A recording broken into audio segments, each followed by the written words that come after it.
some music I really love, and some classic music. There's a concerto. Actually, it's the first concerto composed by a famous Chinese musician in Shanghai about almost 80 years ago. Well, that was called that is called Butterfly Lovers, Liangzhu.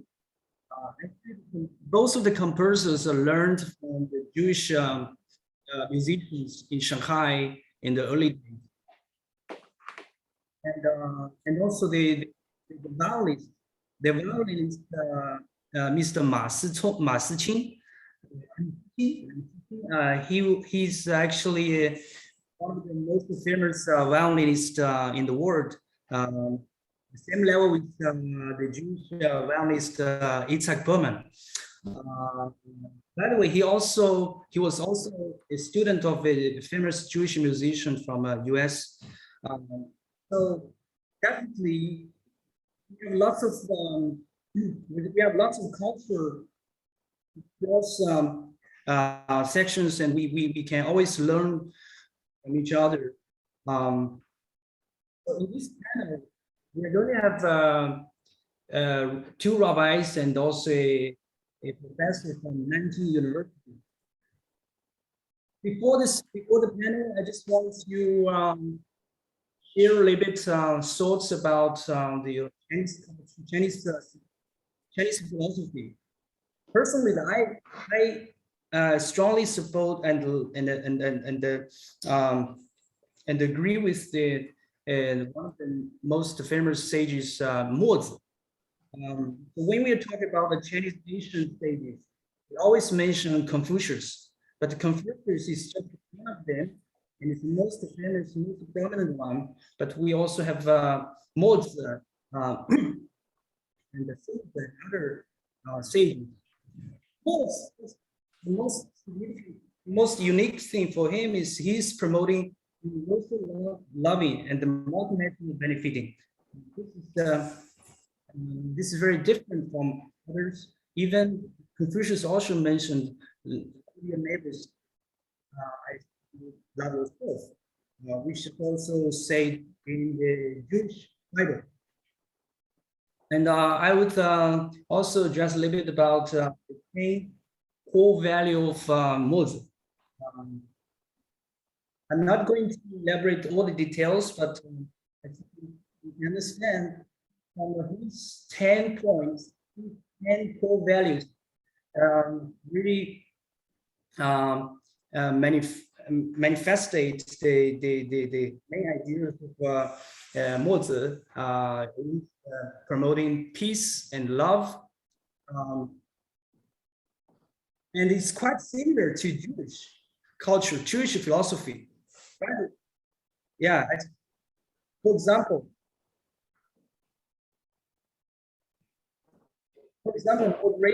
moderation in use, moderation in burial. Moderation in use and moderation in burial, and also God's willing. So this is very similar to the Jewish philosophy.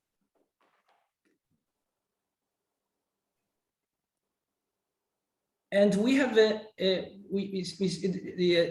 Jewish people have one of the most prominent rabbis and sages in 2,000 years ago. His name is Hillel, Rabbi Hillel. He said almost the same thing with Jewish faith. It's faithful to you and do not do to your fellow. Quite similar to the Chinese philosophy. He also had lots of other famous sayings. For example, Im Ein Ani Li Mili, She Ani Lo Etni Li Ani, Im Lo Akshav Matai. It is very fundamental thoughts about our humanity, right? So I think this is something we can also find a similar search in the Chinese philosophy.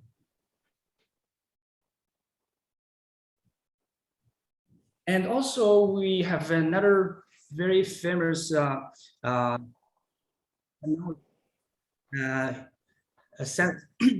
sociologist. His name is Mr. Feng. One of the most my favorite saying is his here, which I translate from here. That's appreciate our own merits and others' merits, and they share with each other. We will live together in peace and harmony. This is, I think, the basic concept we can apply in the current international relations. All abide by this principle, I believe the world will be much more in peace. So now I would like to invite Professor Dickmann. Professor Dickmann is a professor, associate professor at Nanjing University. And he had his PhD from Bailan University. And he's teaching now in many universities. But his main chair is in Nanjing University. So I would like to ask Professor Dickmann to elaborate the similarities and differences between the Chinese Asian philosophy and the Jewish philosophy.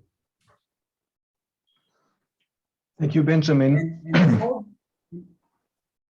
how do they shape the current culture of both countries currently? Thank you. What is the difference between chess and Go game, the Chinese Go game? In chess, in the chess game, all game pieces are encoded.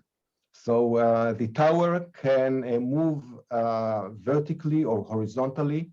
The bishop can move only diagonally, and so on. On the other hand, in the Go game, the pellets have nothing of their own, nothing in the core of their determination. They are situational entities. Pellets assemble and disassemble with other pellets in order to create all kinds of creatures, rat and mouse and so on.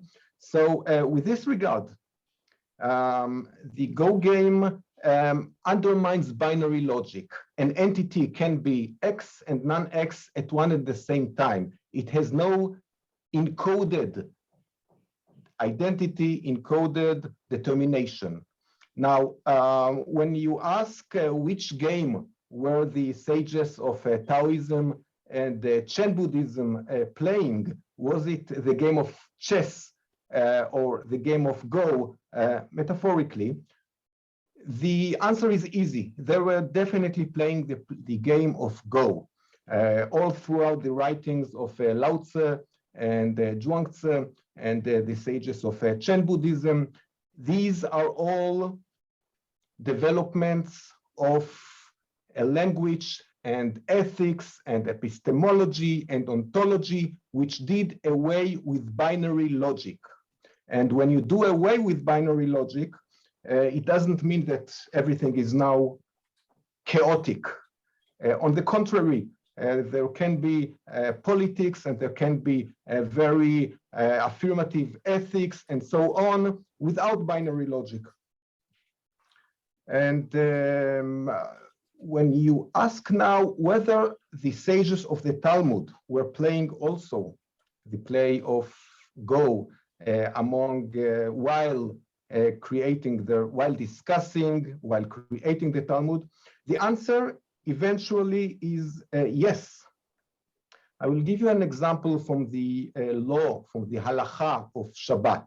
Shabbat is a segregated space-time. It's a piece of space-time where bracketed out from everyday reality. It is like a game, which is as a boundary, a psychological and physical boundary around it, where the world of aims, of everyday aims, is bracketed out. That's why we are not allowed to have labor on Shabbat.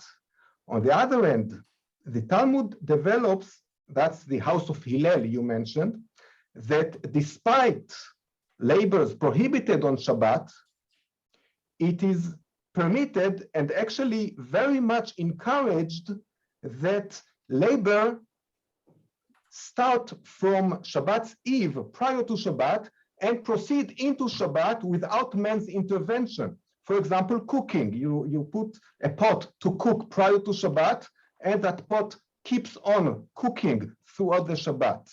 And the house of Shammai prohibited that. He said this looks like a labor.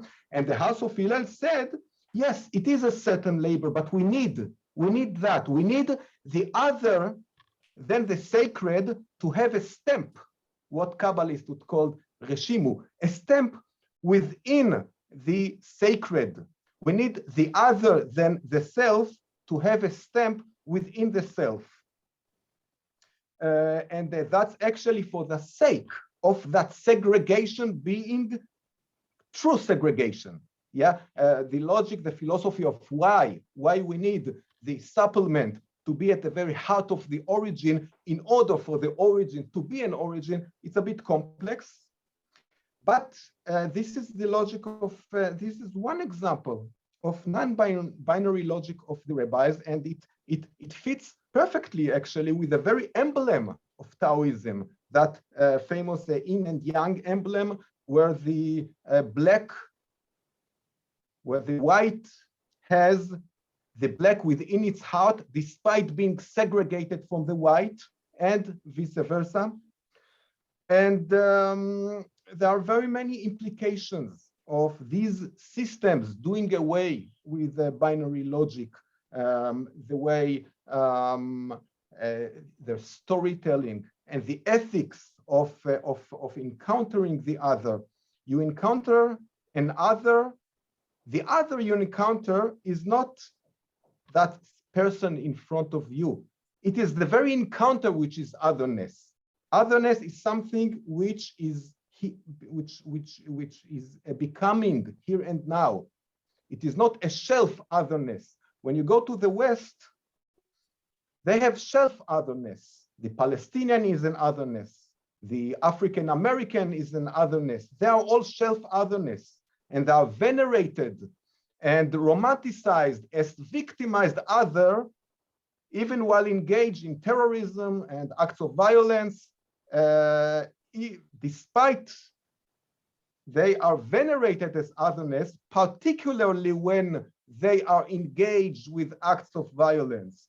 This type of self-otherness is impossible in Judaism, in the logic of the Talmud, and normally impossible in the logic of I believe, of Taoism and the other Chinese wisdom and the systems of ethics. There is a true otherness, and there is a place of true pluralism, because things are never have coded monolithic determination. They are always in becoming. And if I may point just to the topic, to the panel that that will follow, the question of anti-Semitism. When you have a system which is a binary system, for example, you have a table of representation where entities all have a rubric of their own. They are shackled to a rubric. So something has 2 legs, something has 4 legs, something is blue, something is red. Each one has a rubric. This is a system of, this is a centralized system, and centralization comes hand in hand with binary logic. But what happens when life confronts us with a situation where contradiction is inevitable? For example, someone leaves us, someone we loved leaves us, and we hate her and we love her at one and the same time. What happens there when I live under a regime of binary logic?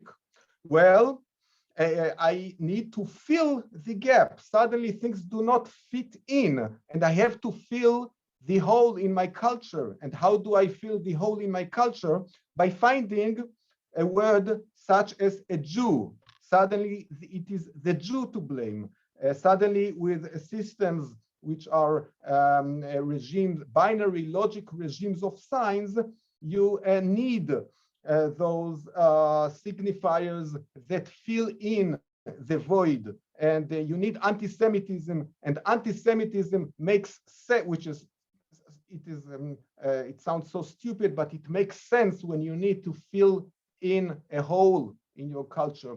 And no such hole exists normally in China. No such hole exists normally in the Judaic civilization, and these are civilizations which are enjoy true pluralism and the true encounter with the otherness, and this is the basis where the two can encounter in a manner that no encounter can be done with the Occidental civilization.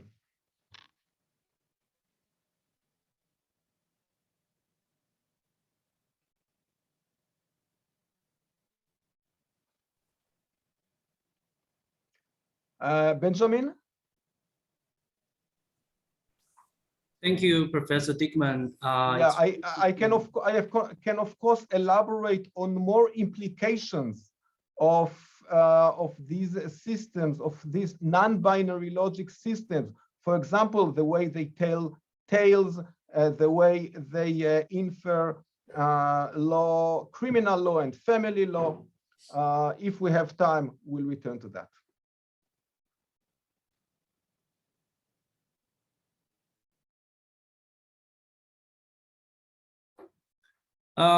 As you know, you are now in Nanjing, so we have lots of opportunities to let you to share your views about anti-Semitism and anti-Semitism with Chinese audience. So now I would like to share with you guys another rabbi's point, and this rabbi is in